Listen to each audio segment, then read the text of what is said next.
자리를 정돈하여 주시기 바랍니다. 원활한 토론 진행을 위해 소지하고 계신 휴대폰은 진동이나 무음으로 변경 부탁드립니다.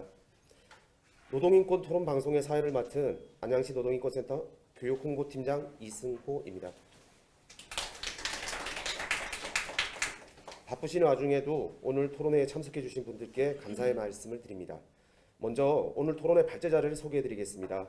우람 라이더 유니온 정책국장님입니다. 신영배 경기 중부 비정규직센터 운영위원님입니다. 안녕하세요. 손윤경 라이더 유니온 경기지부 사무국장님 오셨습니다. 네, 안녕하세요. 반갑습니다. 네, 금일 토론은 돌봄, 경비 노동자에 이어 세 번째 토론회로 배달 노동자의 권익 개선과 안전한 노동환경 조성을 위하여 다양한 방안을 논의하고자 합니다. 토론회 순서는 세 분의 발제 진행 후 질의응답 순으로 진행하겠습니다. 첫 번째 발제로 안전한 배달 환경 조성을 위한 정책 제안을 주제로 우람 라이더 유니온 정책국장님께서 진행하시겠습니다. 오늘 첫 번째 발제를 맡은 라이더 유니온 정책국장 우람입니다. 네. 사실 좀 급하게 그 발제자가 바뀌어가지고 제가 좀 준비가 약간 미흡할 수 있는데 양해 부탁드리겠습니다. 네. 저희 지금 발제문 제목으로 되어 있는 안전한 배달 환경 조성을 위한 정책 제안이라고 되어 있는 글인데요.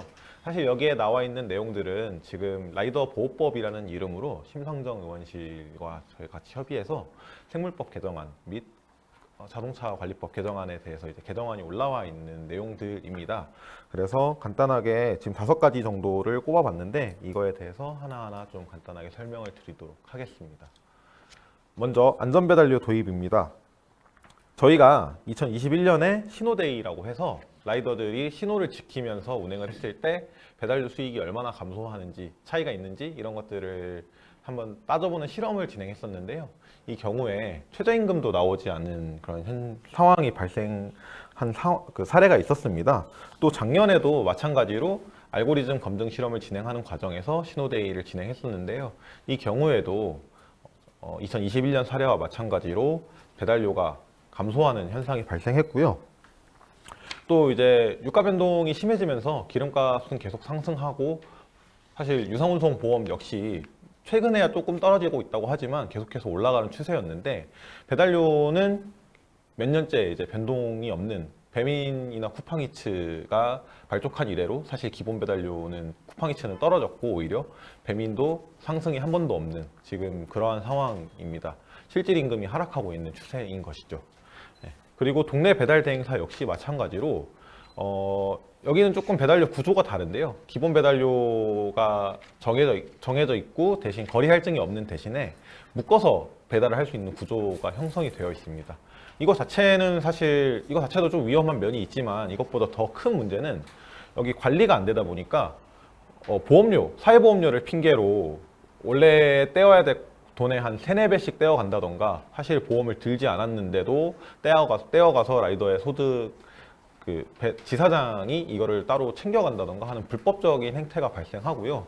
또 일방적으로 배달료에서 떼어가는 지사에서 수수료를 가져가는 부분이 있는데 이거를 정할 수 있는 기준이나 표준 약관이 아무데도 없다 보니까 이런 것들을 마음대로 정하고 있어서 사실 배달료가 수익인 라이더 입장에서 굉장히 배달료의 안정성 면에서 좀 취약한 부분이 있고요. 또 가게 경쟁이 심하다는 이유로 또 마찬가지로 배달료를 일방적으로 500원, 1000원씩 삭감하는 경우들도 굉장히 비일비재하게 나타나고 있습니다. 네, 이거는 관련 기사들이고요. 네. 사실 운수 분야, 물류 분야라고 하죠. 이 부분의 안전 문제의 핵심은 낮은 운임입니다. 화물연대, 화물 노동자들이 좀 이슈가 많이 되었었는데 파업도 하고 하면서 그때 주장했던 게 이제 물류 수수료가 너무 낮아서 먹고 살 수가 없어서 더 장시간 더 과속 운전을 할 수밖에 없는 상황들을 얘기하면서 안전운임제를 얘기했었고 실제로 안전운임제를 시행한 그 부분들에 대해서 상당히 안전 부분에서 효과가 나타났던 그런 사례들도 있는데요. 배달의 경우에 아까도 잠깐 말씀드렸지만 플랫폼사 또는 배달 대행 사장이 전반적인 운임을 전부 설정하다 보니까 라이더가 이 수수료에 대해 개입할 수 있는 권한이 아무데도 없습니다. 그래서 배민 같은 경우는 작년에 바뀌었지만 그 전까지 직선거리를 기준으로 배달료를 산정하거나 또 프로모션을 미끼로 라이더가 운행에 나서도록 하는 문제가 발생하는데요. 기본 배달료 자체를 낮게 설정해놓고 이것을 피크타임 때, 그러니까 주문이 많이 몰릴 때 프로모션이란 이름으로 1,000원, 2,000원씩 더 배달료를 지급하면서 이때 더 운행을 많이 하도록 하는 그런 것들이 지금 배달업계의 관행인데요. 그렇다 보니 비피크 타임 때 운행해서는 먹고 살기가 어렵고 피크 타임 때 더 한 콜이라도 많은 콜을 쳐내기 위해서 더 과속을 하게 되고 더 위험하게 운전을 할 수밖에 없는 문제가 발생합니다. 또 이제 기상이 좀 악천후일 때, 태풍이나 뭐 폭설이 온다던가 이럴 때 더 높은 가격을 제시하다 보니까 라이더가 더 위험한 환경에서 더 많이 일을 할 수밖에 없는 문제가 발생하게 되는 것이죠. 기업 입장에서도 사실 프로모션 위주로 운행하는 것이 그렇게 좋다고만 보긴 어렵습니다. 안정적으로 배달을 수행하는 사람들이 적어지다 보니까 피크 타임에만 수요가 늘어나고 공급이 늘어나고 라이더에 또 비피크 타임 때는 아예 일을 하지 않는 라이더가 많아져서 사실 비피크 타임 때 그러니까 주문을 제대로 이제 수행하기가 어려운 상황도 발생하는 거죠. 그렇기 때문에 최근 쿠팡이츠 등에서 지역 배달 대행사에 주문을 외주하는 현상도 나타나고 있습니다.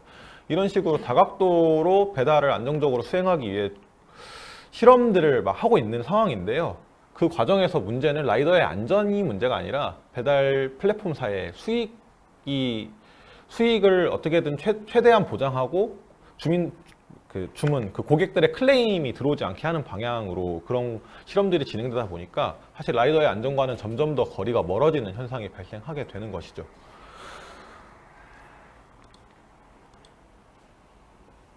네, 아까도 잠깐 말씀드렸듯이 배민원 같은 경우 기업 입장에서 지금 이름이 바뀌었는데요.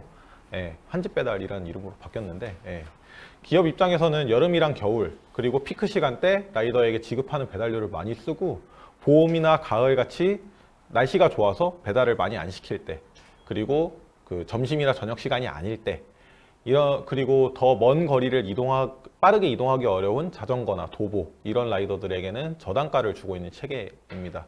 그렇기 때문에 라이더들 입장에서도 비판이 많이 나올 수밖에 없는 상황이고요.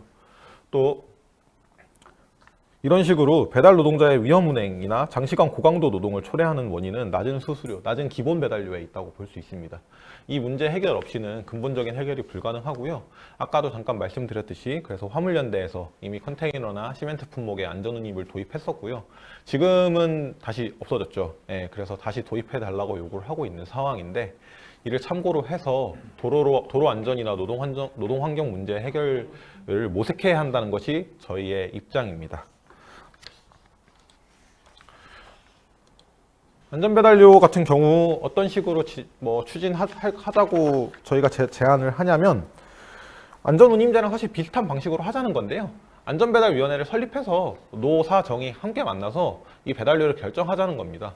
그리고 그 배달료를 산정할 때 기준은 배달에 들어가는 비용과 사회보험료 그리고 이 노동 시간에 따른 보상이 공정한지 그리고 안전하게 배달할 수 있는 시간이 확보되는 금액이 얼마인지 이런 것들을 다 종합적으로 고려해서 정하자는 것이고요.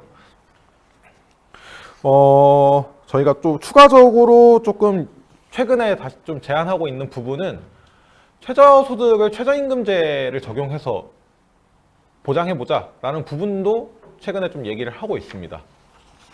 실제로 뉴욕시의 사례를 보면 2021년에 우버이츠나 도어대치 등 앱으로부터 일감을 받아서 일하는 배달 노동자에게 최저임금을 적용하는 법을 통과시켰고요. 플랫폼 기업들이 반대하면서 로비를 해가지고 조금 늦춰지긴 했지만 이제 시행된 것으로 알고 있긴 한데요. 그래서 이것이 시행됐을 때 지금 뉴욕시의 배달 노동자 최저임금이 시간당 한 18달러 정도로 인상되게 됩니다. 저희도 이런 식으로 비용들을 다 고려해서 현재 최저임금 수준이라도 배달 노동자가 벌어갈 수 있도록 이런 것들을 좀 도입해보면 어떻겠냐라는 제안도 함께 드리고 있습니다. 두 번째로는 알고리즘 설명 요구권과 협상권을 보장하라는 것입니다. 아까 신호대행 말씀드렸죠. 21년에 그 신호대 실험이 단순히 그 신호를 지키는 실험만 한 것이 아니고 AI 배달 앱에서 AI 알고리즘이 어떻게 노동자에게 배차를 하는지 이런 것들을 검증하는 실험의 일환으로 진행됐었던 것입니다. 이 AI 검증 실험은 21년부터 23년까지 총 3회 이렇게 연속해서 진행을 했었고요. 실제로 그 3년간의 뭐 전부 그 결과를 말씀드리긴 좀 어렵지만 간단하게 핵심만 요약해서 말씀드리면 AI가 제공하는 배차를 전부 수락했을 때 선택해서 그 수락했던 노동자에 비해서 건당 이동거리가 늘어나게 되고 건당 수익이 줄어들게 됩니다. 22년이나 23년 비피크 타임 때는 전체 소득은 조금 늘어나는 경우가 발생했어요. 그것은 AI 콜을 계속 잡는 노동자에게 콜을 계속 먼저 지급하기 때문이 아닌가라는 좀 의심을 하고 있고, 다만 평균을 내봤을 때 이동거리는 늘어나고 평균 배달료는 좀 줄어드는 이런 현상이 발생하고 있습니다. 그럼에도 불구하고 이렇게 AI 콜을 수락하는 것이 노동자에게 유리하지 않음에도 이 알고리즘 배차를 거절했을 때 배차 지연 또는 앱 정지 등의 페널티가 아직까지 남아있는 상황이거든요. 그렇기 때문에 노동자가 그 배달을 수행하는 데 있어서 자율성이 있다고 보기 어렵고요. 또 알고리즘이 수요와 공급에 따라서 배달료를 정하는 합리적인 체계라고 플랫폼 기업들은 얘기를 하지만 사실 꼭 그렇지만은 않은 게 주문이 많을 때도 배달료가 낮아지는 그런 반례들이 종종 등장합니다. 이런 것들을 봤을 때 AI가 어떤 식으로, 알고리즘이 어떤 식으로 배차를 제공하고 배달료를 어떤 식으로 결정하는지 이런 것들에 대해서 노동자가 알 권리가 있어야 되는데 이런 것들이 전혀 제공되지 않는다는 것이죠. 그래서 라이더 유니온 같은 경우 뭐 계속해서 알고리즘에 대해서 설명해라, 공개해라 이렇게 얘기하고 있는데 뭐 플랫폼 기업들은 전부 영업 기밀이다 라는 이유로 공개를 거절하고 있는 상황입니다. 스페인 대법원이 2020년에 라이더를 노동법상 근로자로 인정했고요. 그래서 이를 반영하기 위해서 스페인의 사례를 보면 노동법 개정을 통해서 라이더법이라는 이름으로 라이더를 근로자로 인정하는 법을 만들었습니다. 스페인 같은 경우. 그리고 거기에 핵심 내용으로 들어가 있는 것이 플랫폼 업체가 노조에게 알고리즘에 대한 접근권을 보장할 것을 명문화하였는데요. 또 EU의 경우에도 EU 집행위원회에서 플랫폼 노동의 노동조건 개선을 위한 입법 지침을 통과시켰는데 이 입법 지침에는 플랫폼 노동자 보호를 위해서 알고리즘이 통제하는 것에 대해서 그 노동자가 이것이 어떤 방식으로 통제되는지 알아야 되고 이것을 개정할 때 노동자들의 동의를 얻어야 되고 이런 등의 노무 제공자의 권리를 강화하는 방향으로 입법 지침을 발표했습니다. 그래서 알고리즘을 통해서 노무 제공을 통제하는 경우에 고용관계로 판단될 가능성이 높다라고 보고 있는 거예요. 그래서 이 라이더들이 프리랜서, 개인 사업자가 아니라 근로자로 봐야 된다는 거죠. 일감 배정이나 보수, 노동안전, 노동시간, 제재, 개정정지 이런 노동 조건에 영향을 미치는 것이 다 알고리즘을 통해서 지금 집행되고 있기 때문에 이런 것들에 대해서 설명을 들을 권리가 있어야 되고, 그리고 노동자들에게 결정을 내릴 때 어떤 배차를 줬고 어떤 배달료를 지급했으면 이런 것들이 어떤 근거에 의해 지급되었는지 정해졌는지 이런 것들을 알 수 있는 권리가 있어야 된다는 거죠. 그리고 이의 제기를 할 권리 역시 마찬가지고요. 네. 그래서 라이더 유니온 역시 EU의 입법 지침이나 스페인 라이더법처럼 알고리즘에 대해서 노동자들이 접근할 수 있는 권리가 있어야 된다.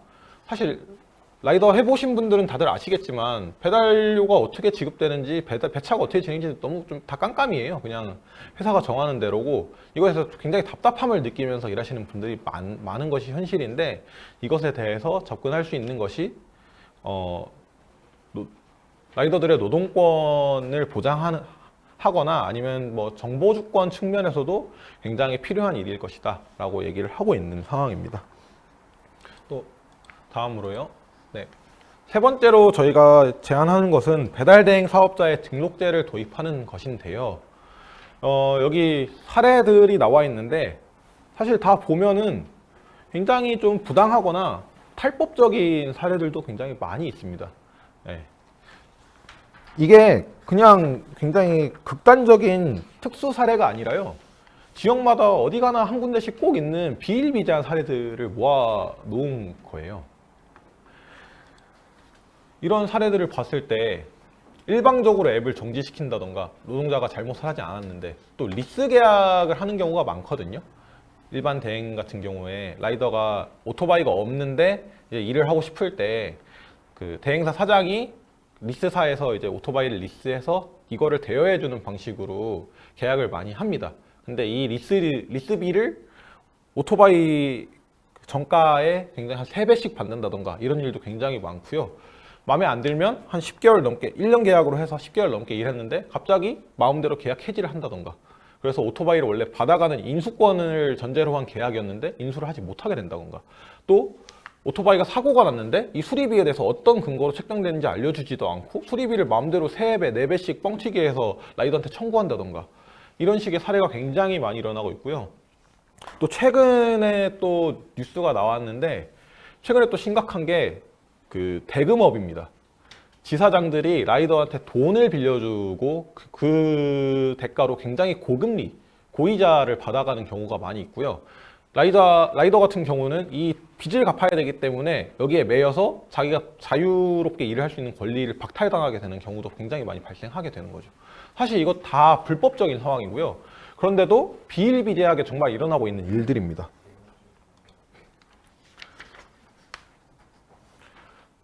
네, 이처럼 배달업을 하는 것이 불법의 영역에 노출되면 안 된다. 그러면 이거를 막기 위해서 어떻게 해야 되느냐? 배달 사업자에 대한 책임을 강화해야 되고요. 이를 위해서 저희가 배달 대행업체는 등록제를 해야 된다고 주장을 하는 건데요. 지금은 그냥 자기가 만들어서 신고만 하면은 그냥 영업을 할 수 있는 상황이에요. 그렇다 보니까 자격이 있는지 없는지도 국가에서 판단하지 않고 있는 상황이고요. 이것을 등록제로 바꾸게 되면은 이 사람이 이 등록을 할 수 있는 조건을 갖추었는지를 국토부나 뭐 아니면 관계부처에서 판단을 해서 이 사람은 자격이 있으니까 일을 해도 된다라고 이제 허가를 내주게 되는 식으로 바뀌는 거거든요. 그렇게 되어야만 지금 이렇게 불법이 난무하고 있는 일반 대행업체의 그 현실을 개선할 수 있다. 그렇기 때문에 등록제가 꼭 필요하다라는 주장을 하는 것입니다. 그래서 등록을 할 때 라이더 면허가 있는지를 확인하고 산재 고용보험에 가입을 했는지도 확인하고 안전교육을 주기적으로 잘 시행하고 있는지, 휴게 공간은 확보되어 있는지, 이런 기본 요건들이라도 확인을 해서 행정기관에 등록해서 이것들을 개선하자는 것이죠. 그리고 주기적으로 이제 실사도 나가고 점검도 해서 이 기준을 못 미치는 업체들은 경고나 아니면 탈락시키는 이런 제재들도 필요할 것이고요. 사실 배달 대행 사업자 등록제는 지금 시행되지 않았는데 고용보험이나 중대재해처벌법은 이미 시행되어 있고 라이더도 물론 논쟁 지점은 있지만 이거에 해당되는 부분이 있거든요. 근데 이것을 그냥 파악하기 어렵다는 이유만으로 현재 라이더가 겪고 있는 이런 어려움에 대해서는 사실 관계당국이 손을 놓고 있는 상황입니다. 그래서 라이더의 소득도 파악할 수 있고 보험 가입 여부도 파악할 수 있고 이런 좀 관리의 영역에 들어갈 수 있게 하기 위해서라도 배달 대행 업체 등록제가 꼭 필요하다라는 얘기를 하고 드립니다. 그리고 네 번째로는 표준 공임단가 도입, 그리고 오토바이 수리센터 자격증 및 등록제 도입 부분인데요. 오토바이 같은 경우에 표준 공임가가 사실상 없습니다. 양심적인 일부 업체들이 그 표준 공임을 공개해서 이것들을 보고 라이더가 판단할 수 있게 하는 경우들은 있는데요. 대부분은 그렇게 하고 있지 않고요. 수리 업체에서 마음대로 공임이나 아니면 부품가에 대해서 높여 부르는 경우가 정말 비일비재합니다. 네. 아까 여기 나와 있는 사례에서도 오토바이 원가보다 높은 750만 원을 청구해서 저희가 이 자차 공제회 수리 신청이 들어온 건이었거든요. 근데 저희가 다시 견적을 내보니까 대략 한 250만 원 정도 수준이었던 거죠. 이렇게 터무니없이 높은 과견적을 청구하는 경우들이 많이 있고요. 제가 그 라이더 유니언 자차 공제회도 담당을 하고 있는데 이 사례가 제일 심각한 사례이긴 하지만 거의 2건 중에 1건은 과견적이 나오는 경우가 많이 있어요. 네. 부품가 같은 경우는 검색하면 찾을 수 있는데도 이 찾을 수 있는 부품가의 2배씩 부르는 경우들도 굉장히 많고, 공임도 책정하는 기준이 따로 없다 보니까 공임을 그냥 똑같은 수리건인데 어떤 사람은 30만 원을 부르고 어떤 사람은 60만 원을 부르고 이렇게 해도 뭐 기준이 없으니까 이게 법적으로 제재가 되는 그런 것들이 전혀 없고 이게 맞는 공임인지 아니면 좀 과도한 공임인지도 확인할 수 있는 부분이 없는 것이죠. 현재 국가공인 이륜차 정비 자격증이 없기 때문에 사실 누구나 오토바이 센터를 차릴 수 있거든요. 아까 말씀드렸듯이 표준 공임 단가도 존재하지 않고요. 이런 부분들에 대해서 개선이 되어야 라이더들 술이 굉장히 많이 하거든요. 이게 사고도 워낙 사고율도 높은 직종이기도 하거니와 뭐 그냥 차대차 사고 같이 정말 그 크게 사고가 나지 않더라도 단독 사고로 슬립이라고 하는데요. 미끄러져서 오토바이가 긁힌다던가 아니면은 뭐 그냥 오래 타서 정비를 하러 맡겼을 때도 이렇게 과도한 공임이나 과도한 견적을 받게 되는 경우들이 많습니다. 라이더들의 안전 문제를 위해서도 이건 꼭 필요한 부분이고요. 또 부당하게 더 추가적으로 내게 되는 그런 비용들을 막기 위해서도 이처럼 표준 공인 단가를 도입하고 수리센터에 대해서도 자격증과 등록제를 도입하는 것이 꼭 필요한 부분일 것이라고 제안을 드립니다. 마지막으로 사회보험제도 개선인데요. 이게 가장 최신 사례인데요. 저희가 요구를 해서 그 플랫폼 노동을 하는 노동자들의 전속성이 폐지가 되었거든요. 특히 이제 배달 업종에 있어서. 근데 문제는 이 전속성이 폐지되면서 산재 휴업급여가 동시에 삭감됐습니다. 원래 이전에는 노동부 장관이 고시하는 금액을 그 기준으로 휴업급여를 산정해야 되는데 이게 최저임금보다 낮다 보니까 최저임금 기준으로 휴업급여를 제공했어요. 근데 지금 이 전속성이 폐지되면서 동시에 이 휴업급여 산정 기준도 라이더의 3개월 전체 라이더의 3개월 임금 평균을 내서 이 금액을 기준으로 휴업급여를 산정하는데요. 문제가 뭐냐면 이 3개월 평균 금액의 원래 휴업급여 70%거든요. 70%가 휴업급여로 지급되는데 문제는 여기서 경비율을 또 뗍니다. 지금 기준 경비율이 라이더가 30% 정도 돼요. 30.2%로 알고 있는데 그 3개월 평균 금액에서 30%를 또 뗀 다음에 거기서 또 30%를 깎은 금액을 휴업급여로 지급하다 보니까 실질적으로 본인이 벌고 있는 소득의 절반 수준밖에 받을 수 없는 문제가 발생하게 됩니다. 그렇게 되면은 월 300만 원 버는 라이더가 휴업급여로 150만 원도 못 받게 되는 상황이 발생하게 되는 거거든요. 이렇게 되면 예전에 최저임금 기준으로 지급하는 것보다도 못하게 된 상황이 발생하게 된 거죠. 한 500만 원쯤 벌어야 최저임금 이상으로 휴업급여를 받을 수 있게 되고요. 이것도 사실 실제 소득에 비했을 때 굉장히 매우 낮은 수준이 되는 것이죠. 그렇기 때문에 이 라이더들이 이렇게 하면 휴업급여를 안 받고 다시 아픈 몸을 이끌고 일을 하게 되는 문제가 발생하거든요. 이걸로 이 소득으로 생계가 안 되니까 이렇게 이 휴업급여를 신청해서 제대로 치료를 받고 그동안 일을 하지 않고 쉬는 것이 아니라 치료가 필요한 몸을 이끌고 도로에 나서게 되는 문제가 발생합니다. 그러면은 또 몸이 아프기 때문에 또 집중력이나 아니면은 사고 안전에 있어서 더 취약하게 되는 부분이 발생하게 되는 것이고요. 그렇기 때문에 이 부분에 대해서 저희가 그 전속성 기준 폐지하면서 이 제도를 발표했을 때부터 노동부에 이 부분은 꼭 개선이 필요하다고 요구를 하고 있는데 아직까지 개선이 되고 있지 않은 상황입니다. 또 그리고요. 또 이제 평균임금 산정 제외 기간이 적용이 안 되는 문제도 있는데요.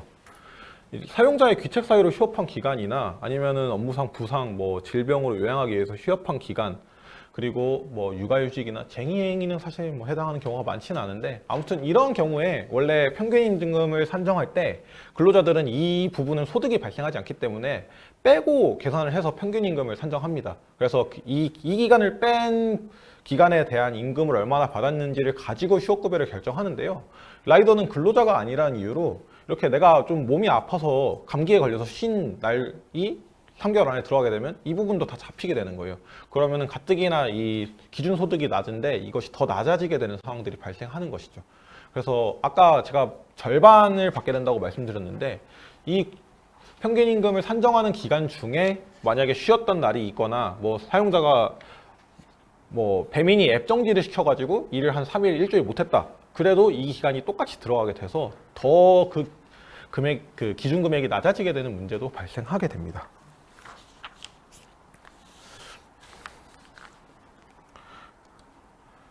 아이고, 잘못 눌렀네.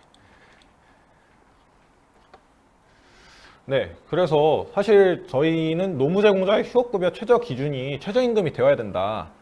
라이더가 뭐 300만 원을 벌던 250만 원을 벌던 계산을 때려보면 휴업급여가 최저임금보다 낮게 설정되는 문제가 발생하는데, 그렇게 되면은 그 금액을 그대로 제공하는 것이 아니라 최저임금에 맞춰서 지급해야 되지 않겠느냐라는 얘기를 하는 것이고요. 평균 임금의 산정 기간 역시 근로자랑 똑같이 적용을 해야 한다고 주장을 하고 있습니다. 휴업급여의 본래 취지를 다시 생각해 보면 사실 저희가 그렇게 무리한 요구를 한다고 보긴 좀 어렵고요. 휴업급여라는 게 일을 하다가 다쳐서 쉴 때 마음 편하게 일 걱정하지 말고 쉬어라 라고 주는 돈인 것인데, 이 돈이 너무 모자라서 다시 일을 할 수밖에 없는 상황이 발생한다면 이거는 휴업급여의 본래 취지에 좀 어긋나는 것이겠죠. 또 고용보험 문제도 얘기를 안 할 수가 없는데요. 라이더가 2021년부터 고용보험에 이제 편입이 돼서 22년부터 아마 이 요건이 발생한 것으로 알고 있는데, 네. 근데 이제 문제는 실업급여를 받을 수가 없어요. 라이더가 실업급여를 받기 위해서는 그 일을 그만둬야 되는데, 근데 업체별로 계약 해지 조건이라는 것이 사실 라이더 입장에서 이 업체랑 계약을 해지했어라고 증명하기가 굉장히 어렵죠. 뭐 이거 탔다가 저거 탔다가 하는 것이 일상인 상황에서 그런 것들을 증명하기가 너무 어렵고요. 그것이 아닌 경우에 6개월간 평균 직전 1년의 소득을 산정해서요. 최근 6개월간 이 직전 1년의 소득보다 평균 30% 이상 떨어져야 이 실업급여를 받을 수 있는 상황이 발생하거든요.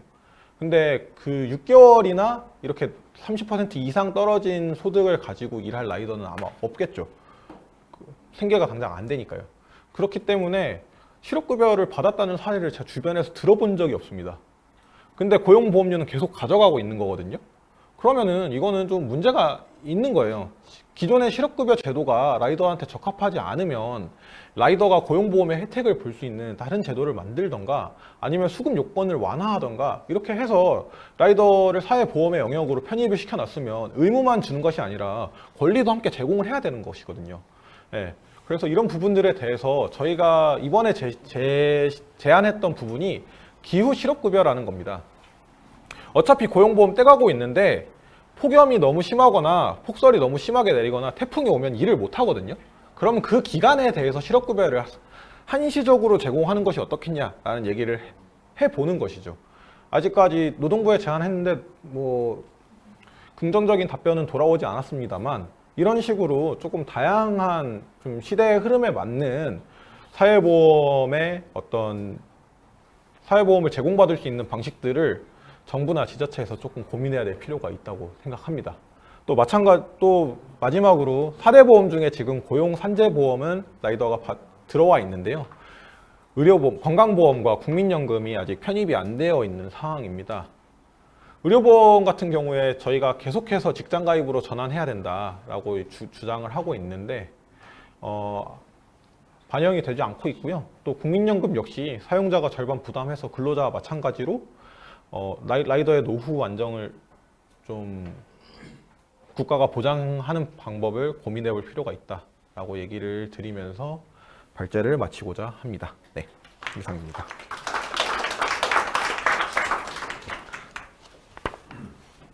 예, 오람 라이더 유니온 전체 국장님 수고하셨습니다. 다음으로 라이더의 안전과 유상 이륜차 종합보험 가입 지원을 주제로 신영배 경기 중부 비정규직센터 운영위원님께서 진행해 주시겠습니다. 예, 안녕하세요. 경기 중부 비정규직센터 운영위원인 신영배입니다. 저는 그 회사 손해보험회사에 한 30년 정도 다니다가 퇴직한 다음에 이동노동자, 라이더, 그 다음에 퀵서비스, 대리운전 등 이동노동자들이 사고를 내거나 또는 안 그러면 보상 문제로 고민할 때 무료로 자문 활동을 하고 있는 손해사정사입니다. 제가 지난 한 4년 정도 라이더들을 위해서 찾아가는 노동 상담도 하고 자문 활동을 여러 가지 하면서 느꼈던 부분들을 조금 정리해서 라이드 안전과 유상 이륜차 종합보험 가입 지원이라는 쪽에 좀 초점을 맞추어서 오늘 말씀을 드리려고 합니다. 여러분은 라이더에게 안전이란 어떤 거라고 생각하십니까? 제가 몇 가지로 한번 정리해 보았는데요. 라이더에게 안전이란 첫째, 무엇보다도 라이더 자신을 위하여 부상과 휴장애를 발생시킬 수 있는 사고를 예방하는 겁니다. 사고를 안 당하는 거죠. 왜 그런가 하면 라이더는 일반 자동차 운전자보다도 일단 사고가 나면 큰 부상을 당합니다.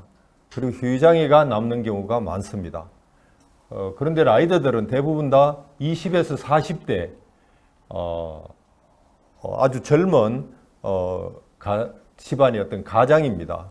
라이더가 휴장애가 남아서 일을 제대로 할 수 없게 된다면 젊은 한 가정이 파탄 날 수도 있는 중대한 문제인 거죠. 두 번째, 라이더에게 안전이란 라이더가 사고를 당했을 때 적정한 보상을 받는 겁니다. 라이더가 사고를 당했을 때 복잡한 법률 문제가 발생을 합니다. 라이더가 자동차 보험으로 보상을 받을지, 산재로 보상을 받을지, 또는 일하다 사고 났으니까 사용자에게 직접 배상을 받을지, 개인 상해보험으로 청구해야 될지. 제가 오랫동안 라이더에게 무료 자문 활동을 해오고 있는데요. 대부분 라이더나 또 사용자인 지사장조차도 이런 법률 지식들이 너무 부족해서 제대로 보상을 받지 못하는 경우가 무척 많았습니다. 세 번째로, 라이더에게 안전이란 라이더가 가해자로 사고를 냈을 때 형사처벌을 면하고 손해배상 책임을 다하는 것입니다. 라이더가 사고를 낼 확률은 매우 높습니다. 일반 노동자들의 한 10배 이상이 높은데요. 유상 이륜 종합보험 가입률은 그에 비해서 매우 저조합니다. 그래서 단순한 사고를 내도 라이더들은 쉽게 형사처벌을 받게 되고 또 종합보험에 가입하지 않았기 때문에 타인에 대한 손해배상 책임을 이행할 수가 없어서 경제적으로 파산을 당할 수가 있습니다. 물론 사고를 당한 일반 시민들도 손해배상을 받지 못해서 어려움을 겪게 됩니다. 그리고 네 번째, 라이더에게 안전이란 교통법규를 잘 준수해서 벌점과 범칙금을 부과당하지 않는 겁니다. 벌점을 많이 받아서 걸리면 이제 면허 정지 취소가 되니까 번호판을 가리고 운전하는 라이더를 볼 때가 있었습니다. 라이더가 좀 지속적으로 안정적으로 일을 하려면 교통법규를 잘 지키고 해서 벌점과 범칙금을 잘 관리할 필요가 있습니다. 그래서 라이더에게는 안전이 최상의 노동인권이라고 저는 생각을 합니다. 라이더의 안전이 개선되려면 아까 라이더 윤의원에서 말씀하신 것처럼 안전한 배달 환경을 만드는 게 무엇보다 중요합니다. 그렇지만 라이더 자신들이 스스로 안전운전을 위한 자구 노력도 적극적으로 병행되어야 할 겁니다. 대부분 라이더는 교통법규, 안전의식, 안전운전 스킬, 사고 처리 방법, 보상과 배상의 등 안전교육을 충분히 받지 못한 채 배달 의무를 하고 있습니다. 그건 지사장들도 마찬가지입니다. 그러다 보니까 지사장도 모르고 라이더도 모르다 보니까 제대로 사고 처리를 못하는 겁니다. 그래서 라이더 유니온과 플랫폼 노동조합이 있는데요. 이쪽 노동조합에서 먼저 나서서 안전운전 캠페인을 적극 전개하고 다양한 운전교육 프로그램을 개발해서 안전교육을 시행하면 좋을 것 같습니다. 또 지자체나 노동인권 지원센터도 이러한 라이더들의 어떤 노력에 협력할 수 있도록 좀 조례들을 만들고 예산을 확보해서 지원하면 좋겠는데요. 그 조례에는 안전교육 지원, 법률 대응 지원, 자동차 보험료 지원, 산재보험도 마찬가지고요. 자조 모임이나 공제회 지원, 유급병가 지원 등이 포함될 수가 있을 겁니다. 저는 유상운송 자동차 종합보험 가입 지원을 해야 된다고 노래를 부르며 다니는 어떤 전도사 중에 한 명입니다. 라이더의 안전을 위해서 가장 중요한 사항이고 라이더의 노동 인권을 개선하기 위해 저는 가장 중요한 사안이 유상 2륜차 종합보험 가입 지원이 되어야 된다 이렇게 생각을 합니다. 그래서 제가 제안을 하는 이유들을 조금 설명이 되면 조금 중복되는 게 있는데요. 첫 번째는 안양시 같은 경우에도 라이더 실태 조사를 2차례 했습니다. 2차례 했는데 보면 유상 종합 2륜차 가입 비율이 20% 이하로 저조하게 나타났습니다. 대부분 라이더가 유상 종합보험료가 비싸다는 이유로 가입을 하지 않는 것으로 나타났고요. 그러나 라이더 2륜차 손해율에 대한 손해보험사들의 통계가 최근에 많이 쌓였습니다. 그 시간제 보험 등으로 해갖고 그전에는 통계가 없을 때는 너무 높게 손해율을 책정을 했는데 최근에는 저런 통계가 쌓이면서 최근 유상 2륜차 종합보험료가 매우 많이 낮아졌습니다. 100만 원에서 한 200만 원 정도로 때로 많이 인하되어서 유상 종합보험료를 가입을 권유할 수 있는 적극적인 여건들이 조성되었다고 봅니다. 제가 이렇게 직접 라이더들의 유상 종합보험료들을 많이 확인을 해보는데요. 무사고 경력자인 경우에는 70만 원대까지 내려온 경우도 있고 배민의 시간제 보험료와 책임보험료, 의무 책임료 보호를 합했는 것보다도 유상 자동 2륜차 종합보험료가 더 싸게 나오는 경우도 많이 봤습니다.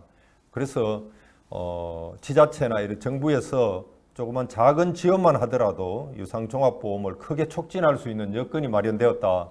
이러한 지원 방안의 시행을 통해서 라이더들의 유상 종합 2륜차 보험을 가입 필요성을 대대적으로 또 홍보도 할 수 있고요.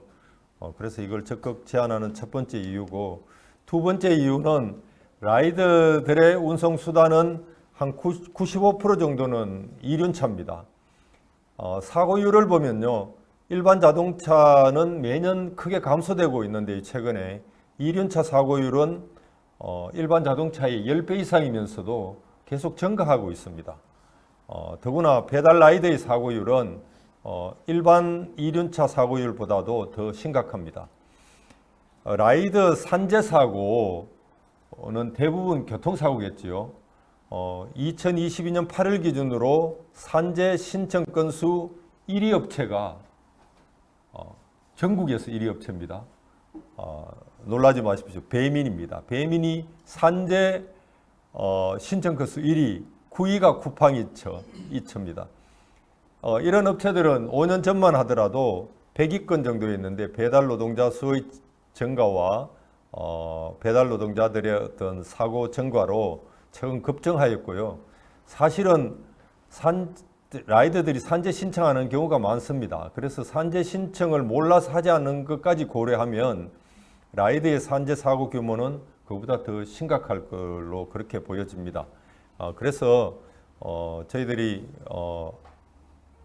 종합보험료 지원과 안전교육을 연계해서 하면 라이더의 안전운전을 좀 계도할 수 있고 안전운전 운임제 도입에 대한 법제도 개선, 여론 조성에도 크게 효과가 있을 거다 이렇게 생각합니다. 아까도 말씀드렸다시피 라이더의 평균 연령은 20에서 40대고요. 대부분 저소득 계층의 가장들입니다. 유상 종합의 미가입 시 단 한 번의 교통사고로도 라이더가 피해자에 대한 손해배상 책임을 직접 감당할 수가 없어서 가정이 파산할 수가 있고요. 또 쉽게 범죄자가 될 수가 있습니다. 또한 라이더뿐만 아니라 라이더에게 사고를 당하는 일반 시민들도 라이더로부터 손해배상을 제대로 받지 못해서 어려움에 처할 수가 있습니다. 그래서 유상 2륜차 종합보험 가입을 반대할 수 있는 시민들은 저는 정치권은 없다고 봅니다. 왜 그런가 하면 이 종합보험 가입 지원은 라이더에게도 좋고 또 라이더 가정에도 좋고요. 라이더의 사용자, 일반 지사장들도 환영을 할 거고 일반 시민들도 다 환영할 사안입니다. 교통사고 처리 특례법에 보면 자동차 종합보험에 가입한 경우에는 12대 중과실 사고가 아니면 형사처벌을 할 수 없는 그런 특별한 특례가 주어지지요. 그래서 필수 노동자인 라이더가 너무 쉽게 형사처벌을 받고 범죄자가 되는 걸 좀 막고 라이더가 안정적으로 배달 업무를 지속하기 위해서라도 유상 이륜차 종합보험 가입은 꼭 필요하다고 생각합니다. 또 제가 제안 취지 중에 하나는 그 라이더 사용자인데요. 배달 업무가 이제 사용 중에 일어나잖아요. 이 사용 중에 업무이기 때문에 그 사용자인 지사장도 이 사고로부터 결코 자유로울 수가 없습니다. 그렇다면 유상 종합보험을 라이더들이 많이 가입을 하면 지사장들도 사용자들도 안정적으로 그 배달 사업을 지속할 수가 있습니다. 안양 같은 경우에도 지사가 매우 열악합니다. 영시하고요. 뭐 상당한 규모로 라이더가 있다 하더라도 그 산업 자체가 굉장히 어떤 취약한 구조이기 때문에 이런 유상 종합보험을 가입을 한다면 라이더 지사들도 안정적으로 산업을 영위하는 데 크게 도움이 될 겁니다. 또한 라이더의 안전과 권익 개선을 위해서는 무엇보다도 라이더 스스로의 어떤 자기 목소리를 낼 필요가 있겠죠. 그래서 보험료 지원을 받은 라이더를 중심으로 라이더 권리 개선을 위한 네트워크 구성이나 노동조합 가입을 좀 촉진을 지원할 수 있는 이런 측면도 있기 때문에 제가 적극을 제안합니다. 제 제안 사항을 약간 요약을 해보면요. 안전교육과 연계하자는 거고요. 지원 대상은 안전교육을 2시간 이상 이수한 일정 소득 이상의 이륜 배달 노동자. 일정 소득 이상이라고 하는 것은 저는 한 기준을 한 100만 원 정도로 이렇게 보는데요. 너무 간헐적으로 운행하는 라이더한테는 효과가 좀 떨어질 게 아니겠습니까? 그래서 일정 소득 이상의 이륜 배달 노동자. 그 다음에 유상 이륜 자동차 종합보험 신규 가입자. 기존의 가입자보다는 신규 가입자한테 이렇게 지원을 해주자. 지원을 해준다면 어느 정도 하면 좋겠냐. 우선 너무 많으면 안 되니까 유상 종합보험료 한 10%, 최대한 20만 원 정도를 지원해주면 충분히 그 유상 종합보험 가입을 하는데 크게 도움이 될 겁니다. 지원 방법은 라이더들의 신청을 받아서 예산 규모에 따라서 좀 한정 지원을 우선 시범적으로 해주자는 거고요.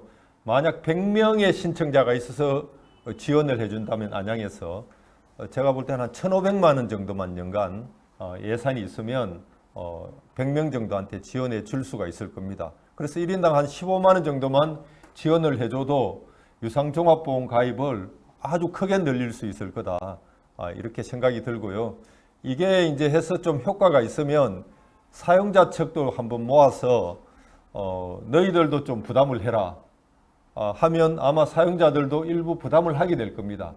그렇게 되면 사용자가 부담을 할 때는 생활물류서비스발전법 제24조에 보면 이런 경우에 사용자한테 조세 특례를 줄 수 있는 그런 항목들이 있습니다. 그런 항목에 따라서 사용자가 부담하는 자동차 보험료는 그게 얼마든지 간에 그 부분은 조세 특례로 좀 지원을 해주면 사용자들도 상수를 들고 환영하지 않을까 이렇게 생각합니다. 그 유사한 사례로 보험료를 지원한 유사한 사례로 라이더가 2001년 전만 하더라 2021년 전만 하더라도 산재보험 가입률이 매우 저조했어요. 그래서 이제 경기도 노동국에서 배달 노동자의 부진했던 산재보험 가입을 좀 촉진하기 위해서 2021년 이후에 배달 노동자와 배달 노동자뿐만 아니라 중소배달 사업주의 산재보험료 부담분 90%를 지원을 했는데 아주 반응이 좋았고요. 성공적으로 진행됐는 것 같습니다. 그래서 많은 예산들은 들지 않을 것 같습니다. 그 대신에 효과는 매우 큰 게 라이드에 대한 유상 자동차 종합보험 지원이다 라는 걸 좀 강조를 드리면서 제 발제를 마치겠습니다.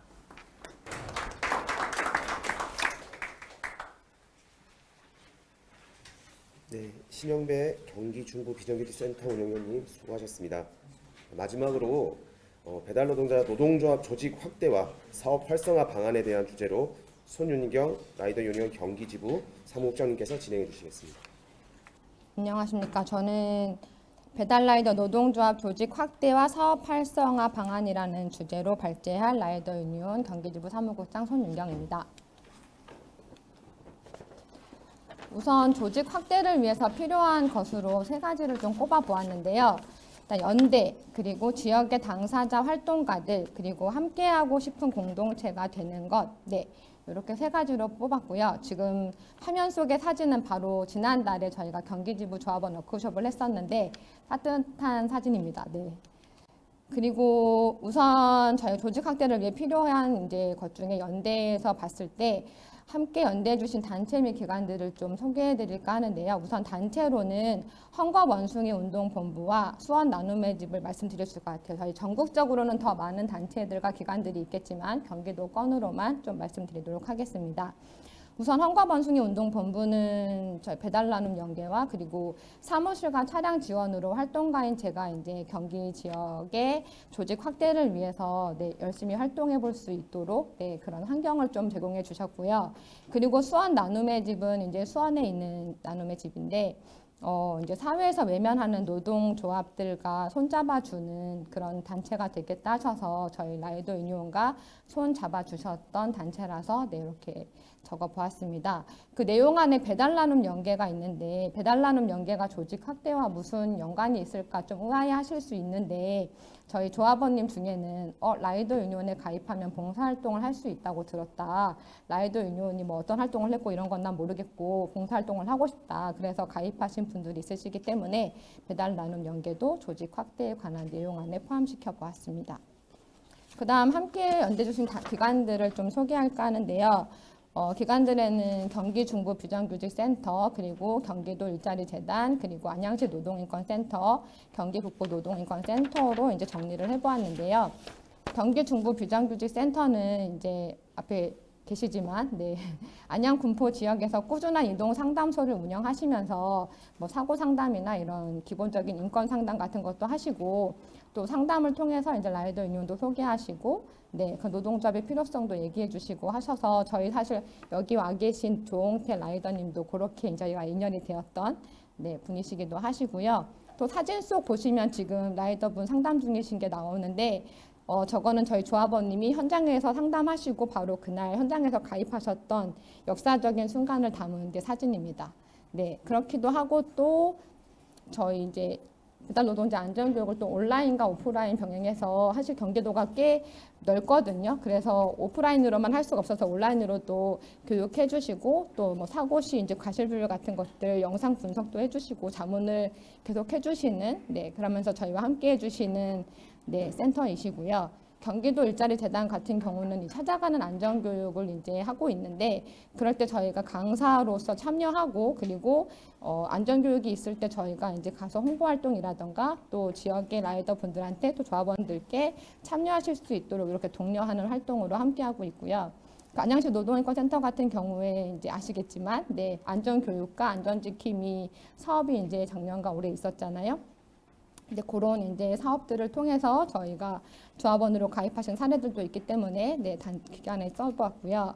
경기 북부 노동인권센터 같은 경우는 저희 경기도가 워낙에 넓다 보니 북부까지는 저희가 손길이 닿기가 쉽지 않거든요. 그래서 양주 후정부의 조직화를 위해서 활동가 지원이라던가 자조모임 지원 등으로 네, 함께 해주고 계셔서 이렇게 같이 네, 작성해 보았습니다. 그 다음으로 조직 확대를 위해 필요한 것이 이건 정말 중요한 거라 생각하는데 지역 현장의 당사자 활동가들이라고 생각을 하거든요.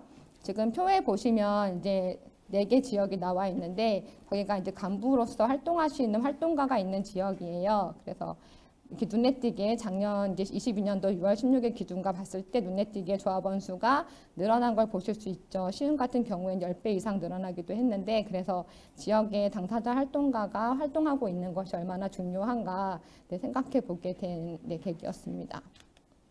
그 다음으로 조직 확대를 위해 필요한 것이 함께하고 싶은 공동체라는 느낌이라고 써보았는데요. 사실 이거는 작년에 저희 경기지부 간부 교육 때 구교환 위원장님이 표현하셨던 표현인데 사실 저도 라이더 유니온이 함께하고 싶은 조직이다, 공동체다라는 생각으로 함께하게 되었기 때문에 많이 공감할 수 있었고 궁금했어요. 저희 조합원님들도 그런 느낌을 갖고 계실까 궁금했는데 저번 워크숍 때 좀 질문을 드려봤어요. 라이더 유니온의 조합원이라는 것에 자부심을 느끼시는지, 그렇다면 이유는 무엇인지 질문을 드렸을 때 이런 답변들이 있었는데 좀 의미 있는 것들이라 공유를 하고 싶거든요. 같이 공유하고자 하면 라이더 유니온에 속해 함께 봉사하고 뜻깊은 일들을 함께 함으로써 하나가 되기에 자부심과 공동체 의식이 느껴진다.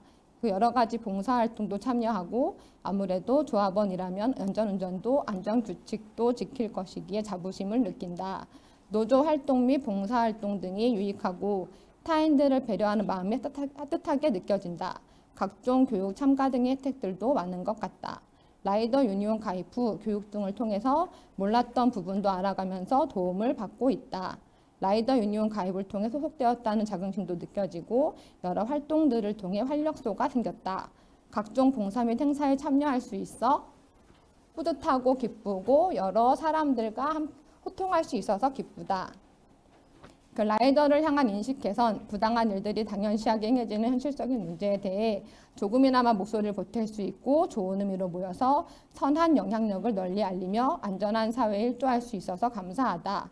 그 다음 중요하겠죠. 안양시 노동인권센터에서 주관하는 안전교육 및 산재 관련 교육을 수강하며 라이더 유니온에 대해 알게 되었고 배달 라이더의 고충 및 환경 개선 및 처우 개선에 대해 서류 교류하며 뭉쳐야 개선된다는 느낌을 받았다. 활동가분들이 기자회견, 봉사활동, 연대활동을 통해 라이더 환경 개선에 대한 의식과 문제점 등을 개선하기 위해서 고군분투하는 모습들로 자부심을 느낀다. 우선 취약업종인 배달업에 종사하는 이들에게 든든한 힘이 된다. 라이더 인식 개선 활동에 함께할 수 있어 자부심을 느낀다. 라이더 유니온이 앞장서서 변화시켰다는 것을 모두가 알 테니까요. 이런 내용들을 보았는데요. 이걸 보면서 라이더 유니온이 조합원들에게 함께하고 싶은 공동체로서 느껴지고 있구나 하는 것을 좀 다시 실감하게 된 기회가 되었습니다. 그럼 다음 주제로 그 다음 조직 확대를 위한 노력으로 그럼 무엇을 했었는가를 좀 말씀드리고자 하는데요. 사실 저희가 조직의 특성상 어떤 조직 확대를 위해서 활동할 수 있는 공간적인 것과 방법적인 것에 제약이 되게 많거든요. 그래서 두 가지로 좀 추려볼 수 있을 것 같은데요.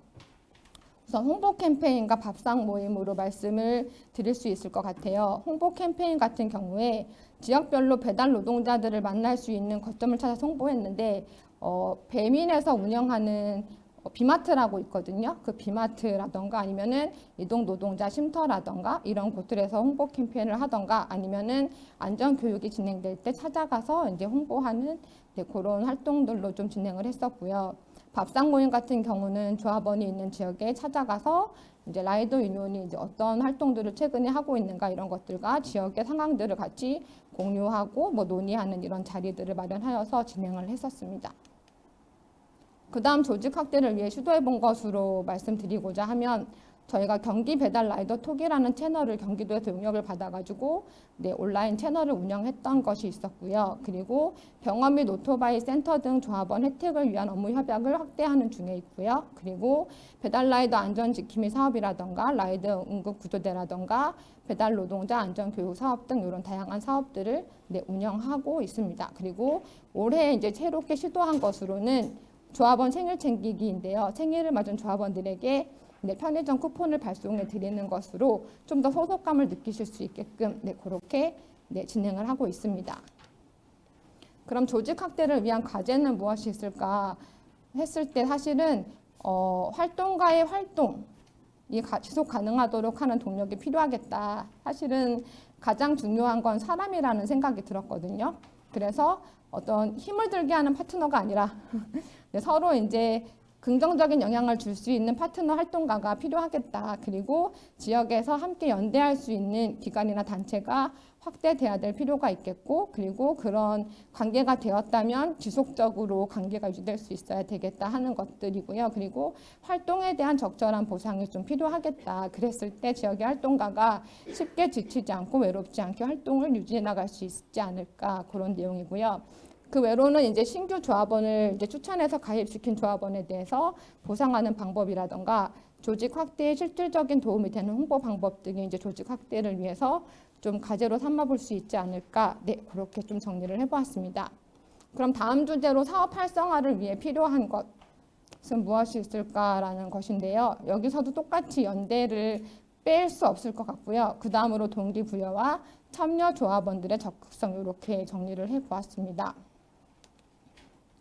사업 활성화를 연대 주신 단체나 기관들은 정리하다 보니까 진짜 많더라고요. 감사하게도. 네. 하고 단체는 일단은 보건의료 노조 적십자 본부와 안전한 사회가 있었고, 기관에는 지역의 헌혈센터라든가 지역별로 있는 노동인권센터라든가 뭐 권익센터라든가 비정규직 센터들, 그리고 노사민정협의회들, 그리고 이동노동 쉼터들, 네, 그런 곳들이 다양하게 있어서 정말 저희가 많은 곳들과 함께 하고 있고 많은 도움을 받고 있구나, 네, 이런 것들을 좀 정리하면서 새롭게 느끼게 되었습니다.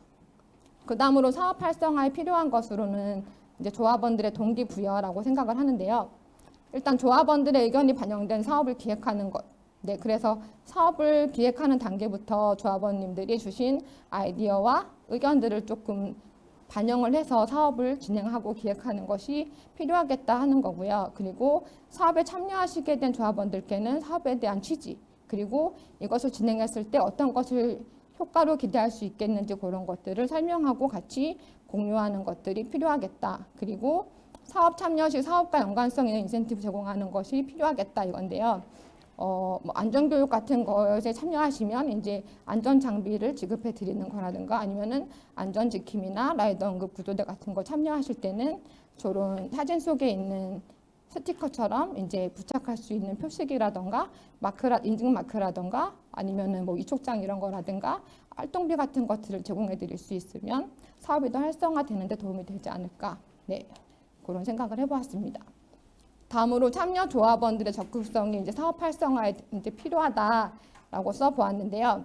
사업의 취지와 의미에 공감한 조합원들로 하여금 적극적인 참여를 유도하고, 그랬을 때 그런 적극적인 참여 모습이 외부에도 그대로 보여지더라. 그리고 주변에 이제 동료들이 보고 파급 효과가 이제 일어나더라. 그래서 조합원이 아니신 분들이 조합원에 가입한다거나 조합원들이 사업에 참여하는 참여자로서 함께 할 수 있게 되는, 네, 그래서 이제 사업이 활성화되는데 효과가 있더라는 것을 좀 느끼게 되었습니다.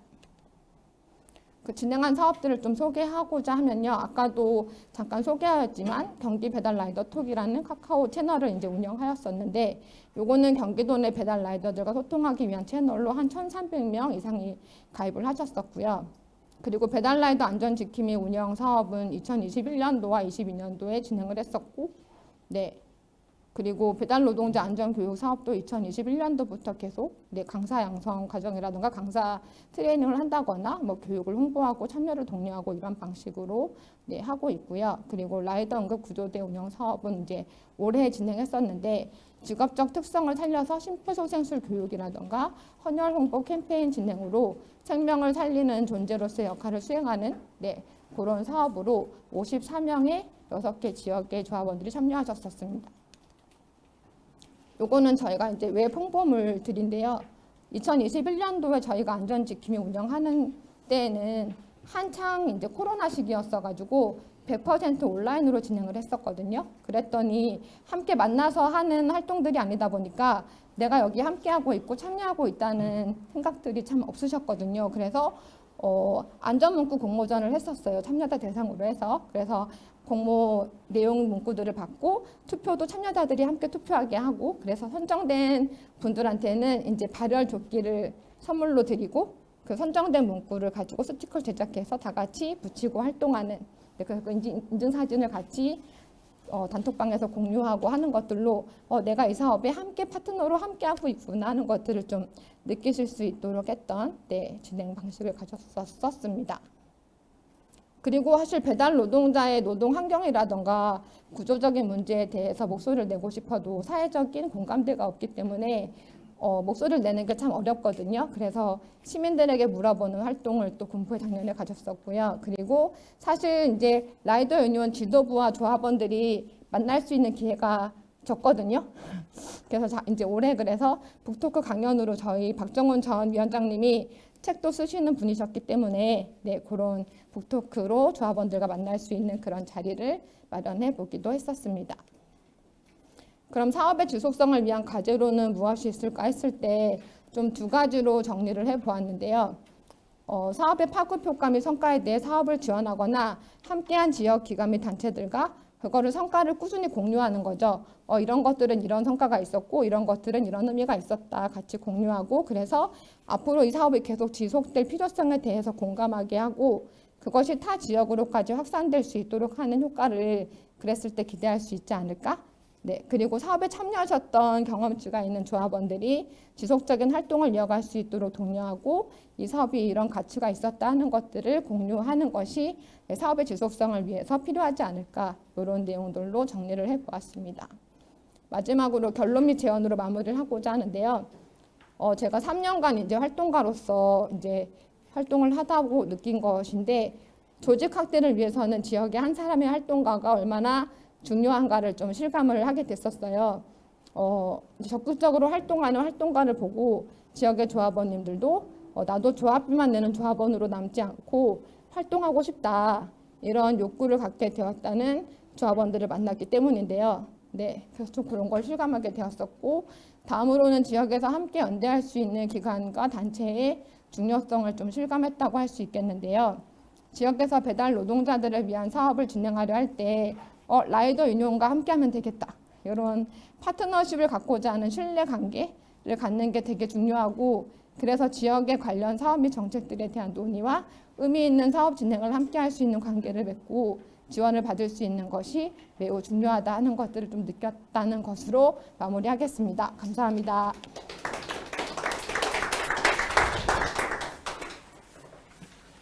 네, 손윤경 라이더 유니온 경기지부 상무장님 수고하셨습니다. 지금까지 세 분의 발제를 진행했습니다. 장례 정리를 위해서 약 10분 정도 휴식 시간을 가진 후에 종합토론 및 질의응답 시간을 진행하도록 하겠습니다. 예, 좌석을 정돈해 주시기 바랍니다. 예, 지금부터 종합토론 및 질의응답을 진행하겠습니다. 질의가 있으신 분께서는 손을 들고 말씀해 주시기 바랍니다. 노동인권센터에서 근무하는 김관태라고 합니다. 손윤경 사무국장님한테 좀 질문을 드리고 싶은데요. 오늘 발제해 주신 그 내용 보니까 대부분은 그 조직 확대하고 이제 조직력 제고 이런 방향으로 이제 내용을 주셨더라고요. 근데 이제 또 궁금한 건 사실 지금 오늘 그 주제도 노동자 안전과 권익 개선, 권익 개선이라는 부분이 있으니까 사실 이제 배달 노동자 같은 경우에는 그 플랫폼 기업이 협상자로서 어느 정도 내주거나 아니면 정부 또 지방 정부가 일정 부분 지원을 해주지 않으면 사실 그 권익 개선을 이루기 어려운 현실이잖아요. 그래서 혹시 그런 면에서 혹시 경기도라든지 아니면 지자체를 상대로 해서 의미 있게 좀 협상을 통해서 좀 변화를 이끌어낸 것들이 있는지 또 궁금합니다. 네. 조직 확대와 관련해서요? 아니요. 예를 들면 그렇죠. 그러니까 그 조직 확대 관련해서는 지방 정부에서 특별히 지원해 줄 부분이 그다지 크지 않죠. 관여할 부분도 사실 없고. 근데 이제 예산을 지원해 준다든지 아까 말한 그 보험료의 일부를 지원해 준다든지 아니면 지금 제가 알고 있기로는 그 보호장구 아니면 교통과 관련된 교육 이 정도는 이제 그 지자체라든지 아니면 노동센터를 통해서 좀 실시가 되고 있는 걸로 알고 있는데 그 밖에 좀 지원받고 있는 것들이 있는지 그런 것들이 궁금하거든요. 그런 것들을 위해서 좀 많이 또 활동을 하셨을 거잖아요. 그래서 좀 변화가 있었는지도 궁금합니다. 네, 말씀드리면 될까요? 네, 일단은 저희가 사실 그 2021년도부터 23년도까지 경기도로부터 이제 조직화 지원 사업으로 좀 지원을 받았었어요.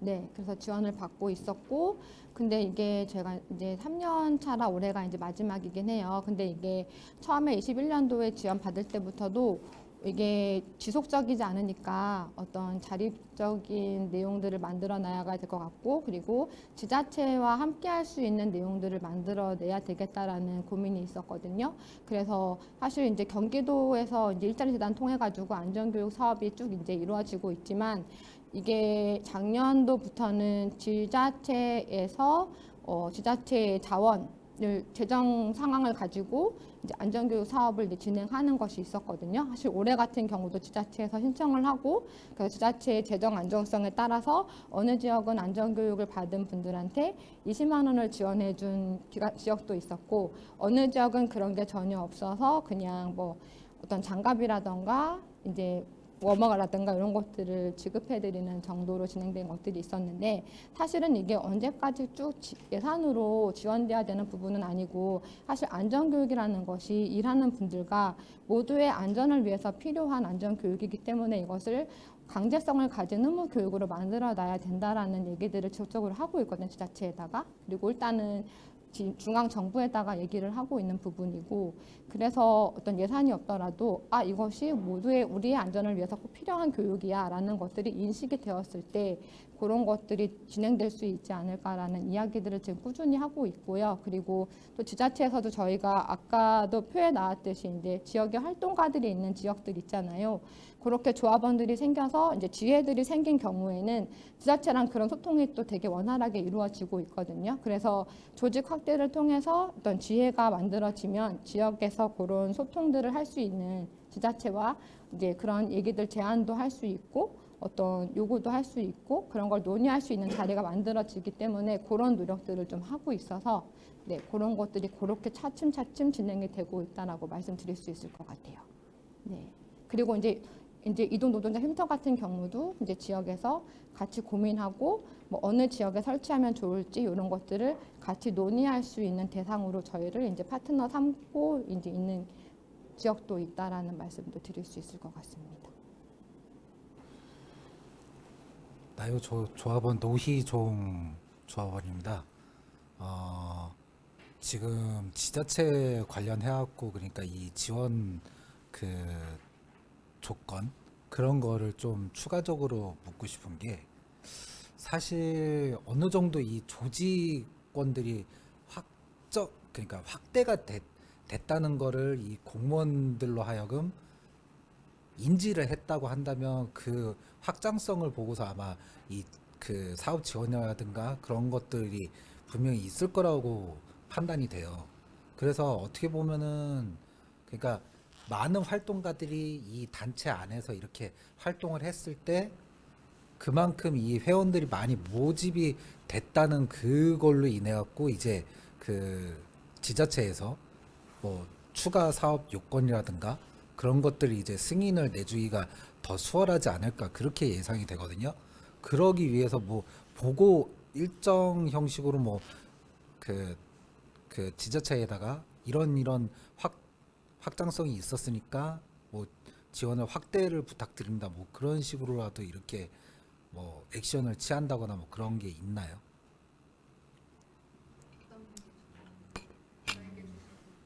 그러니까 지자체에다가 우리 단체가 얼마나, 그러니까 그 통계로 봤을 때 처음 이 시행이 됐을 때하고 현재 이 시간이 지나고 한 2년 3년 이렇게 흘러갔을 때 점차 이 회원들이 이렇게 상승하는 그런 집계를 이제 지자체에다가 보고를 하게 됐을 경우 그런 것들이 근데 그런 보고까지는 없고요. 네. 예를 들면 저희가 이제 지역에서 뭔가 활동을 하는 것들을 자꾸 노출을 시키는 거죠. 이제 뭐 지역에 이런 자리도 그런 자리가 될 거고, 네, 그래서 라이드 유니온이라는 이제 배달 노동자들의 모임이 있는 이렇게 조직이 있다, 이런 것들이 노출되었을 때 지자체에서 이제 연락을 해오시죠. 우리 이런 간담회를 한번 하자. 왜냐하면 우리만이 대표는 아니잖아요. 그러니까 더 많은 분들이 있잖아요, 배달 노동자들이. 그래서 그러면 소통하는 분들을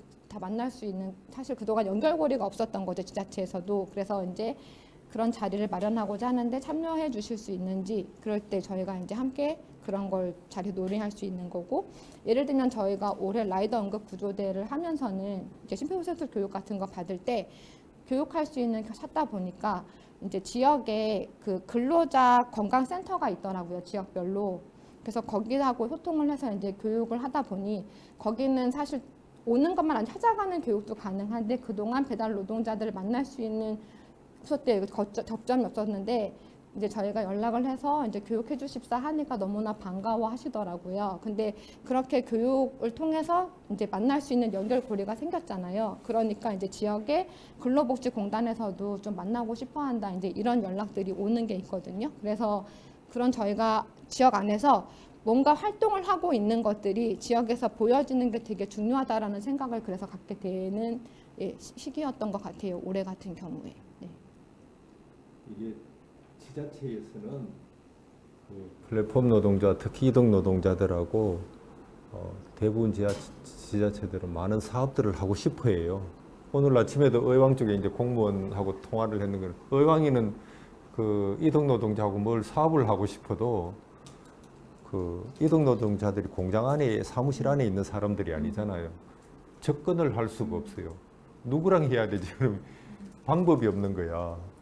그래서 일단은 지자체가 사업을 하고 싶어 한다는 거, 그 다음에 그 라이더 유니언이나 이런 자조 모임의 숫자가 많이 확대가 되면 더 하고 싶어 하는 거, 그 다음에 또 라이더 유니언 이런 데서 참 괜찮은 사업 아이디어들이 있으면 적극적으로 하고 싶어 하는 이런 게 있어요. 그래서 라이더 유니언들의 조합원들이 확대가 되면 그냥 일반 어떤 사업뿐만 아니라 권익 개선에 크게 도움이 될 거고, 제가 볼 때는 보수 진보를 떠나가지고 라이더 유니언들의 여러 가지 사업을 그 지자체는 하고 싶어 합니다.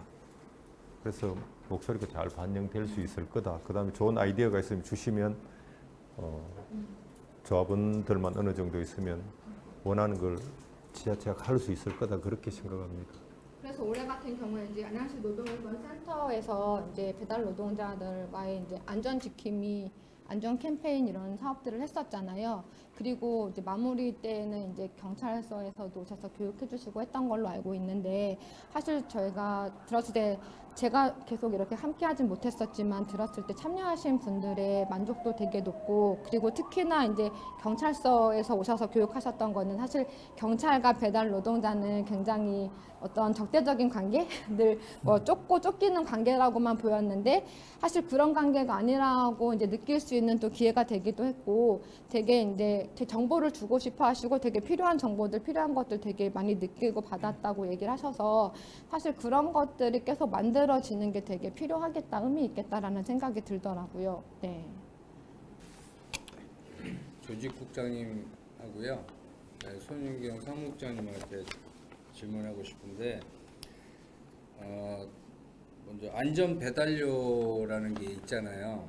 우리 라이더 유니온에서 안전 배달료, 그게 이제 뭐 모든 라이더들한테 해당이 되면 이제 좋은데, 그 안전 배달료라는 게 사실은 저는 쭉 들어왔긴 했는데 그렇게 와닿진 않았거든요. 저게 진짜 실제로 실행이 될 수 있을까? 뭐 관공서나 정부나 이런 단체에서 우리 그 안전 배달료라는 걸 인정을 해줄 수 있는지, 상대 쪽에서. 그러려면 어떤 당위성이 있어야 되잖아요. 그 법 개정이 먼저 진행이 돼야 되는 건지, 그럼 법 개정할 때 안전 배달료나 이런 거를 어떻게 설득이 되고 있는지, 아니면 어떻게 할 것인지, 그 다음에 이게 안전배달료가 이제 여기 들어가는 비용, 우리가 이제 뭐 보험료, 노동시간 뭐 여러 가지가 이제 쭉 아까 말씀하셨는데, 여기 최저 그 뭐 소득 보장 방안 뭐 이런 내용이 있잖아요. 그러면 이게 분명히 플랫폼사들하고도 또 의논이 돼서 조율이 돼야 된다고 보는데, 예를 들면 배민하고 한다 그러면 여기서 배민이 콜당 안전배달료로 해서 콜당 얼마씩 더 지급을 해주는 걸로 할 건지, 아니면 뭐 어떻게 뭐 몇 시간을 하면 어떻게 하는 건지 방식을 어떻게 제한을 할 건지 이런 구체적인 계획이나 이런 게 있는지 좀 묻고 싶고요. 그다음에 저 손윤규 사무국장님한테는 제가 경기도에서 그 도지사가 직접 일산 쪽에 방문하셔가지고 이동 노동자 쉼터에 와서 그 쉼터 설치에 관한 것들을 갖다가 사업을 이제 확대를 좀 경기도에 확대를 하기 위해서 이제 의견을 들어보기 위해서 이제 와서 제가 참여한 적이 있었는데 그때 이제 제가 뭔 얘기를 했었냐면 라이더들이 신호 안 지키고 사고 나는 것들을 미연에 방지하고 경기도에서 이런 걸 좀 사업적으로 지원을 좀 해줘야 된다.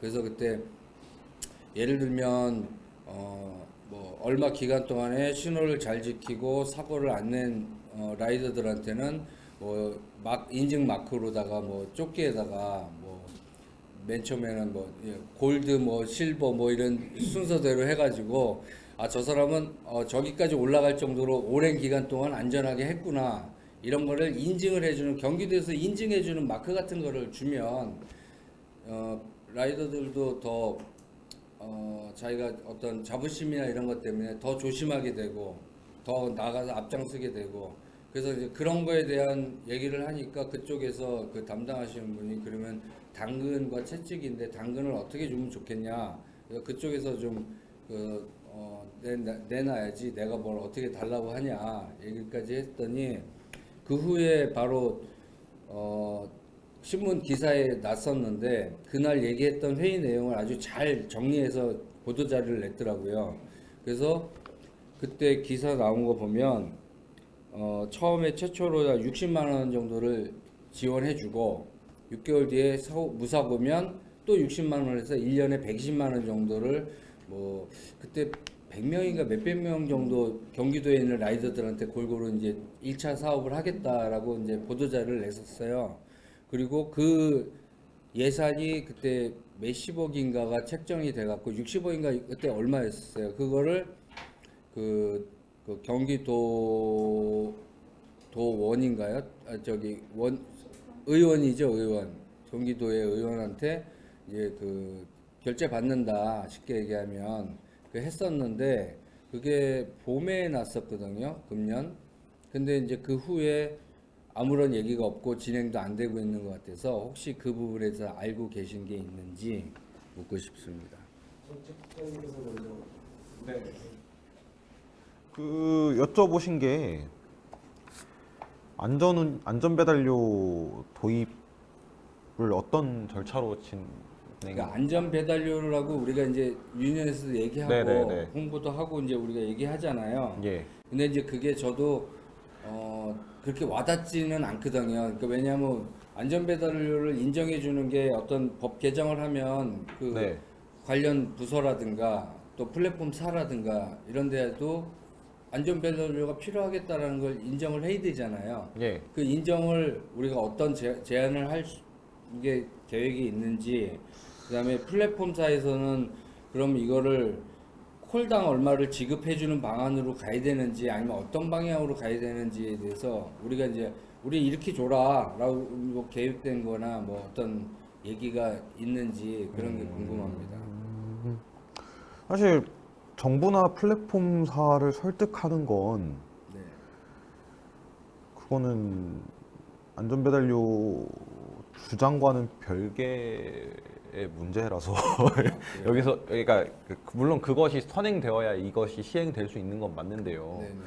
그것을 어떻게 해야 되는지는 사실 노조의 어떤 방향성이나 이런 것들과 엮여 있는 부분이라 제가 이 자리에서 말씀드리긴 조금 어려울 것 같고요. 예.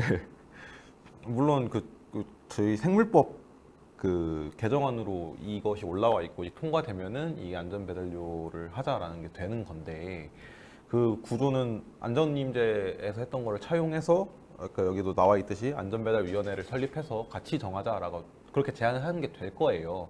근데 이걸 통과되기 위해서 어쨌든 간에 국회에 압력을 넣어야 되고 이것이 국민의 어떤 동의를 얻어야 되고 이런 과정들이 필요한 건데 사실 이런 당연한 얘기 이외에 이것을 위해 어떻게 할 것이냐라고 얘기하기까지는 그러니까 우리가 어떻게 원하는 걸 방안을 그 얘기를 해야 되는데 그걸 이제 상대방 쪽도 이해할 수 있게 이해는 다 사실 하고 있겠죠. 근데 이제 반대를 그 플랫폼 기업에서는 사실 다 반대하는 부분이라서 그리고 저희가 힘이 그렇게 강하지 않기 때문에 대응을 하지 않고 있는 상황일 거거든요. 내용을 사실 이해시키기보다는 내용을 통과시키기 위해 노력을 해야 되는 부분이 그러니까 되는 제가 거라서. 궁금한 거는 네네네. 이 최저임금제를 만약에 된다면 배달 라이더들이 좋잖아요. 네네. 확실히 좋은 건데 배달 라이더들이 우리가 일하는 방식이 뭐 근무 시간이 정해져 있어갖고 네네네. 월급제도 아니고 네네. 그냥 자기가 하는 만큼 사실 버는 그런 시스템이기 때문에 예.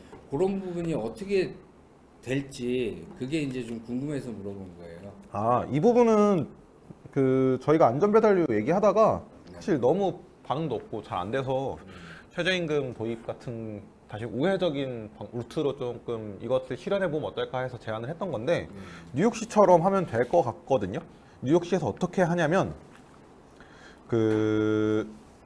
어쨌든 비용을 다 산정을 해요. 그래서 이걸 어쨌든 평균 수익을 다 내보는데 이 시간당으로 할 수 있는데 시간당으로 하는 방법이 배달료 건당 주는 게 아니고 콜 잡은 순간부터 배달할 때까지 시간을 근무 시간으로 산정해서 이거를 하루에 얼마 일했는지 시급을 계산해서 그 시급으로 계산해서 주는 거죠. 여기에는 근데 어쨌든 최저임금에는 근로자가 받을 때는 주휴수당도 들어가 있고 사실 비용도 없잖아요. 그러니까 이런 것들을 다 산정해서 기존 최저임금보다는 대략 계산해봤을 때 한 2배 정도 높게 책정을 해야 되긴 하거든요. 그런 식으로 해서 이 콜 잡고 픽업하러 가는 것부터 배달하는 것까지 시간에 그걸 다 잡아서 이거를 하루에 얼마 일했는지 산정을 한 다음에 이거를 주는 방식으로 하면 되지 않겠냐라는 입장입니다. 이해됐습니다. 네. 지금 질문하셨던 부분에 대해서 제가 지난 10월에 경기도청에 확인을 해봤거든요. 예. 근데 그 전에 아까 말씀하셨듯이 이제 도의원들의 이제 좀 이렇게 동의가 필요하다라고 했다고 했잖아요. 근데 제가 전달받기로는 그게 안 이루어져가지고 지금 조금 현재로서는 좀 부정적인 상황이다라고 10월달에 확인한 내용으로는 그랬었습니다. 네, 알겠습니다. 네. 마지막으로 여기 발제해주신 세 분께서 뭐꼭 토론 내용과 관계없이 본인이 하고 싶으신 말씀 간단하게 해주시고 이 자리 마치도록 하겠습니다. 지금 정책국장님부터. 네. 오늘도 좀 얘기를 했지만 사실 배달업계가 전반적으로 아직 보호가 잘 이루어지지도 않고 아직 취약한 부분이 많이 있어서 저는 이거는 뭐 물론 제도적으로도 개선해야 될 게 많이 있다고 생각하지만 그것과 병행해서 뭐 지역 지자체나 아니면은 뭐 노조에서도 그렇고 뭐 기업이랑 협의할 수 있는 부분은 협의하고 이렇게 해서 조금씩 좀 고쳐 나갈 수 있는 부분이 굉장히 많다고 생각하거든요. 그래서 저희 노조에서 중요시하는 부분들 위주로 얘기를 하긴 했지만 꼭 그것이 아니더라도 좀 개선될 수 있을 만한 흐름을 만들기에 좀 관심들을 가져주셨으면 좋겠습니다. 네.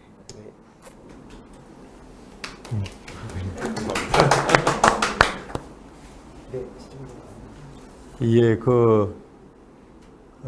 라이더들이 우리 사회 빨리빨리 문화 속에서 정말 안전교육도 제대로 못 받고 보험도 제대로 안 든 상태에서 뭐 여름에는 폭염 속에서 겨울에는 혹한 속에서 아스팔트 위를 달리고 있는데 그 덕분에 시민들이 집에서 치킨 같은 거 맛있게 먹지 않습니까? 그런데 라이더들이 어떤 아까 산재 사고 1위라고 했지만 굉장히 위험에 노출되어 있습니다. 그것도 아주 극단적인 위험에 노출되어 있는데 이런 부분들에 대해서 지자체에서 오늘 토론회에 나온 내용을 바탕으로 해서 지자체나 노동인권센터에서 라이더들의 안전교육이나 또는 안 그러면 라이더들이 스스로 목소리를 낼 수 있도록 이런 자조 모임의 여러 가지 활성화 지원이나 안 그런 보험료 지원이나 이런 쪽에서 좀 좋은 내년에는 정책들이 나와줬으면 좋겠습니다. 예. 사국장. 네, 일단은 이 자리를 만들어 주신 안양시 노동인권센터에 감사드리고요. 네, 그리고 올해 사실 이제 안전 캠페인 사업 담당해 주신 김효진 담당관님 앞에 계신데 쉽지 않으셨을 거라고 생각이 들거든요. 근데 뭐냐면 저도 같이 계속 함께 하지 못했지만 현장에서 근데 단톡방에서 같이 나누고 소통하는 것들 보면 아, 어떻게 이 사업을 되게 의미 있게 할 수 있을까 막 고민하시고 진행하시는 모습들이 너무 느껴지고 보여져서 네 감사하다는 말씀 드리고 싶고 그게 쉽지 않을 거라는 거 아니까 또 이제 되게 참여해 주신 분들도 앞에 계셔서 감사하고 또 멀리서 고향에서도 와주시고 또 이렇게 시간 내기 어려우실 텐데 함께 해주신 분들께 감사하다는 인사로 마무리하겠습니다. 네 감사합니다. 네, 혹시 질의하실 분 없으신가요? 예. 더 이상 질의 없으시면요. 이걸로 2023년 노동인권 토론 방송 배달 노동자 안전과 권익 개선 토론회를 마치겠습니다. 참여해주신 모든 분들께 감사드리면서 수고 많으셨습니다.